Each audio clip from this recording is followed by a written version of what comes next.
Hello everyone, welcome to SM2 vlogs. ఈరోజు దాల్చా ఎలా చేయాలో చూసేద్దాం రండి. సో దానికంటే ఫస్ట్ మీరు పప్పు అండ్ పచ్చిమిర్చి వేసి ఒక దాంట్లో ఉడకపెట్టుకోవాలి.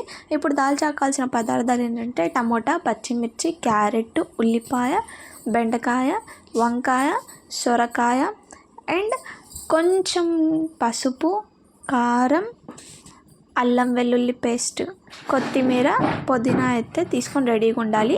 ఒక దాంట్లో చింతపండు నానబెట్టుకోవాలి. ఇప్పుడు ఆ ఉడకపెడుతున్న పప్పు పచ్చిమిర్చిలో కొంచెం పసుపు అనేది వేసుకొని పెట్టుకోవాలి. ఇప్పుడు కడాయి పెట్టి అందులో 2 టేబుల్ స్పూన్స్ ఆఫ్ ఆయిల్ వేసి కట్ చేసుకున్న ఆనియన్స్ వేయాలన్నమాట.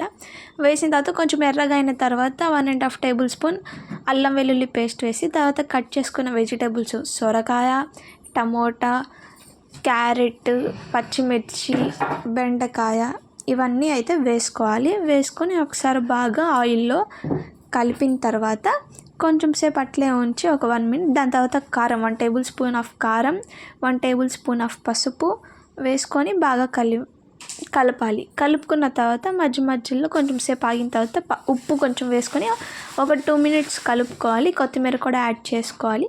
ఈ మధ్యలో ఈ పప్పు ఉడికిందా లేదా చూసుకొని దీన్ని తిప్పుకొని ఈ కలుపుకున్న కూరగాయలన్నీ తీసుకొని వచ్చేసి ఆ మసాలా అంతా ఇందులో వేసేసి బాగా అయితే మిక్స్ చేయాలన్నమాట. కొంచెం సేపు ఆగిన తర్వాత గరం మసాలా లాస్ట్లో యాడ్ చేసుకొని కదిలీకుండా అలానే పెట్టేస్తే మన దాల్చా అయితే రెడీ అయిపోయినట్టే. Okay, bye guys, subscribe for more videos.